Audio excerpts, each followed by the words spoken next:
Eu quero pedir licença para entrar aí na sua tela e apresentar o programa Fé em Ação. Hoje, Deus com certeza tem uma bênção especial reservada para a sua vida através deste programa. Confira, você vai receber, sem sombra de dúvidas, uma mensagem que vai alegrar o seu coração, vai trazer um novo ânimo, uma nova esperança para a sua vida. Fique conosco.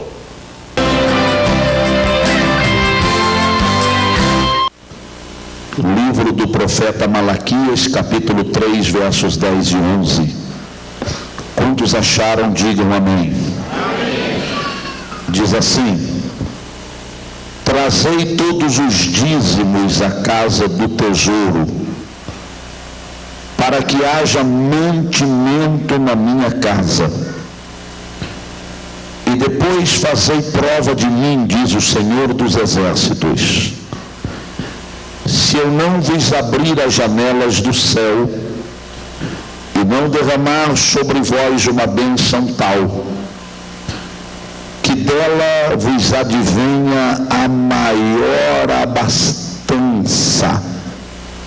Tem uma outra versão que diz, eu vou abrir as comportas dos céus e derramar sobre vocês tantas bênçãos que vocês não terão onde guardá-las.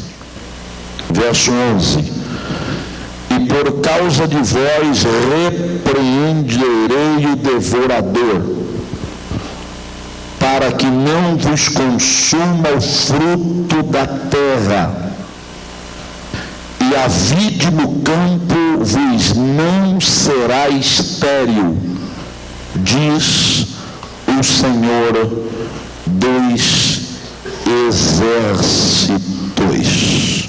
Não são palavras do pastor Adilson Rossi, são palavras do Senhor dos Exércitos. Quantos podem então dizer amém por elas? Amados, eu quero conversar com vocês um pouquinho nesta noite acerca de um tema muito interessante e gerador de algumas polêmicas, de alguns questionamentos. Um tema atual, e exatamente pelo fato de ser atual, talvez gere algumas controvérsias. Eu quero falar um pouquinho nesta noite sobre prosperidade. E por que gera alguns questionamentos quando nós tratamos deste assunto? Porque durante muitos anos cria-se que a filosofia de Jesus Cristo era uma filosofia franciscana. O Evangelho de Cristo deveria ser pregado apenas aos pobres. E aqueles que aceitavam o Evangelho deviam assumir a condição de pobres. Havia uma distorção em relação à pobreza e simplicidade. Nem todas as pessoas pobres são humildes, e nem todos os ricos são arrogantes. Nós fazíamos uma ideia errada do que era ter em abundância, o que era ter a bênção de Deus, e eu falo aqui de bênção material, e a relacionávamos com um sentimento de arrogância. E durante muito tempo questionou-se isso, ainda hoje se questiona. Eu quero apenas deixar claro no início desta mensagem que eu não sou adepto do Evangelho da Prosperidade. Eu não uso esta filosofia e não aceito, porque não encontro apoio escriturístico para ela. Eu não poderia nesta noite cometer a loucura de dizer a vocês que todas as pessoas que aceitam a Cristo deixam o estado de pobreza para o estado de riqueza. Seria um contrassenso. Eu não poderia pregar isto. Não sou adepto do Evangelho da Prosperidade, porque entendo que ele não seria aplicado a todas as nações da terra. E o Evangelho de Cristo, ele não pode, em hipótese alguma, ser direcionado a alguma classe social ou a alguma cultura apenas. O Evangelho de Cristo é pregado a toda a gente. Eu não posso pregar um Evangelho retalhado. Como é que eu seria adepto do Evangelho da Prosperidade? E como é que eu me convenceria que ele podia ser aplicado no Haiti? Vocês estão vendo aí as notícias decorrentes da catástrofe que assolou grande parte da cidade de Porto Príncipe. Como é que nós aplicaríamos o Evangelho da Prosperidade no Haiti? Como é que diríamos às pessoas que todos aqueles que aceitam a Cristo saem do estado de miséria, de pobreza e entram no estado de riqueza e de fartura?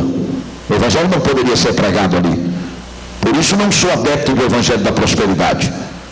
E nesta noite, o foco da mensagem que eu quero repartir com vocês não está apoiado nesta teoria, nesta filosofia do Evangelho da Prosperidade, mas está focado na prosperidade em si.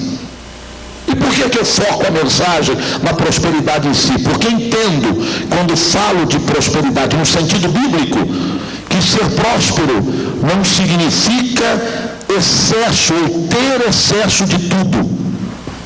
Não significa ter excesso de todas as coisas, mas significa a ausência do nada. Quando eu digo que alguém é próspero, eu não digo que ele tem demais, mas eu digo que ele tem o suficiente. E eu posso fazer até um desafio a você esta noite. Pessoas que aceitaram a Cristo, pessoas que estão servindo a Deus já há alguns anos, pessoas que estão servindo a Deus já há algum tempo, você pode fazer uma análise retrospectiva na sua vida. Desde o momento em que você aceitou a Cristo e passou a servi-lo e a segui-lo, o Senhor supriu todas as suas necessidades. Você pode até ter passado algum problema, algum tempo de aperto, mas mesmo no aperto, o Senhor não deixou faltar o essencial para a sua sobrevivência. Depois que você aceitou a Cristo, não faltou um teto sobre o qual você viesse se abrigar. Depois que você aceitou a Cristo, não faltou pão na sua mesa. Depois que você aceitou a Cristo, não faltou uma roupa com a qual você viesse se cobrir ou cobrir o seu corpo de maneira digna. Depois que você aceitou a Cristo, não faltou um emprego onde você viesse trabalhar e com o seu salário você pudesse se sustentar. Isso é prosperidade à luz da Bíblia. É por isso que o salmista diz: fui moço e hoje sou velho, mas nunca vi um justo. O quê? Pobre? Nunca vi um justo em necessidade? Não. Ele diz: nunca vi um justo desamparado e nem a sua descendência mendigando o pão. Sabe o que o salmista queria dizer? O justo pode passar momentos de aperto, mas no momento de aperto o Senhor não desampara. O Senhor estende as mãos e o ajuda e o fortalece e supra as suas necessidades.